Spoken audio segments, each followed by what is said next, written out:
Warrior. Today we're going to talk about what happened to Antonio Brown from the NFL. We're gonna talk about that and the motivation secret inherent in that. What happened with Antonio Brown? In case you're not a football fan or you have no idea who Antonio Brown is, you're gonna like today's episode, anyways. So this is Coach Spiegel here, and this is a Warrior Motivation Show where I help husbands gain muscle, lose fat, fix their MDD, motivation deficit disorder. So I'm a football fan, Packer fan, and from the Packer fan, I just kind of got to watching the rest of the NFL. Cause it's sports, right? I'm a typical guy that likes sports. I think somebody said one time, like, sports is like a guy's version of like soap operas. So girls and women are always watching their soap operas, their Days of Our Lives and Young and the Restless and all that stuff. So this is beginning of January 2022. Just last weekend, there was a huge incident in the NFL. This is like never happened ever, and it's probably going to be a not like ever in the history of the NFL, and probably won't ever happen again. We'll see what happens. In case you don't know, Antonio Brown plays for the Tampa Bay Buccaneers. He has a history of trouble. What's a good way to put it? But he's super, super talented, and he's got and so teams kind of put up with that until there was like, couldn't put up with it anymore.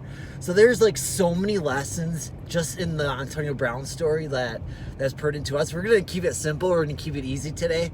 What happened. So he's had like second chance after second chance after second chance after second chance. And finally he settles on Tom Brady in the Tampa Bay Bucs. And Tom Brady like basically goes out of his way to bring him in. It's like, yeah, like where Antonio Brown's like even living at Tom Brady's house. And he's like taking it in, and he's like, everybody deserves a second chance. Everybody's this or that. He just needs to be surrounded by good people. It's pretty, I don't know how you feel about Antonio Brown. Anybody that hits another woman, abuses another woman, strikes, is not cool. Yes, there's probably talk of mental illness or mental things. I don't know how those football players get like all those strikes in the brain, like concussion after concussion and brain, like there's got to be some sort of brain damage there. That's beside the point. Like, should not be hitting women. And he's been, I think he's been arrested, right, for girlfriend assault there or something like that. So anyways, he's in his fourth team now or something like that with the Tampa Bay Bucs, and he lied about his vaccine card. We're not going to get talking about the vaccine. That's beside the point. Like, yeah, he shouldn't even, like, he lied about his vaccine card. He got busted. He got suspended by the NFL for that. He was already on thin ice. And then something happened there with Bruce Arians, where he's on the sideline at a game and he's got like a hurt ankle or something like that. I don't know. It's usually a build-up, typical relationship type stuff. Like, there's usually a build-up and then there's something at the end that finally, like, all right, that's it. But it's like the tip of the iceberg. Like, there's probably been a whole bunch of stuff up to this point that happened that led to this. So we're just seeing like the tip of it, the last little remnants of it. There's a lesson in itself for you as well. The old compound effect. Build up with things. It's usually a thing at the end that is the thing that tips us over, but it's usually we're not looking at everything that led up to that point. All right, so anyways, so he was hurt or something like that, and Bruce Arians, the coach, told him to go in, and he's like, no, I got a hurt ankle. He's like, go in anyways or you're done. And of course that's his side of the story, or whoever's side of the story. And then he's like, well, I guess I'm done then. And he like throws off his jersey, throws off his pads, and then walks, it's in the middle of a game. He walks out to the middle of the field and like I think it's in the middle of the field where he rips off his shirt. And he like waves to the crowd, goodbye, goodbye. Oh, he throws the shirt into the crowd. And somebody like catches that. It's like, okay, what's going on? It was just so wacko. It was just so out of the norm. And everybody's been talking about it. Here's the motivation secret. It inherent in it. And we're going to keep it easy. We're going to keep it simple. He ripped off his shirt. And he's a professional football player, and he had like good muscle tone. He had good like muscle definition, and I'm sure that wasn't his point in that case. But me being a fitness guy, me like caring about the looks of my body, I'm like, I bet that guy Antonio Brown is sure glad he works out. Like here's like probably like 10 years later, 50 years later, he's probably gonna be like a 60-year-old guy, or if he lives that long, we'll see what happens. But he's probably going to look back on that incident, and he's going to be topless. He's going to be shirtless, be like, glad I looked good in that case. He doesn't look like a bodybuilder. Like he doesn't have that kind of like a definition or muscle separation. But you can tell like he works out. You can tell he's a professional football player. I don't think he needed extra motivation to do it. But let's say you do. Let's say there's something that's going to happen in the future that where your shirt's going to get ripped off. Like you're going to be out, your body's going to be on display for whatever reason, whether it's planned or unplanned. That was obviously unplanned. This brought me to a memory, just thinking about today's lesson and today's video here. I was like about 2 years into, so this is my first weight loss journey. Where I was where the girlfriend at the time broke my heart and sent me down a path of like, I'm going to lose this weight, I'm going to win her back. I was like 100 pounds overweight, and I was going to want to lose the weight and win her back. And so I started working all the time, eating right, all that action. And so this is in my early 20s. And I ended up getting a pretty chiseled body. I just fell in love with fitness and everything like that. One time, so I was like 21, 22-ish or something like that. And I was working at a factory job. And while we all went out after a factory job, we all went out to drink. And it was somebody's birthday party. Penny. It was Penny's birthday party. And we were at her bar. And we were all drinking, celebrating, everything like that. And I got a little sloshed that night at the bar.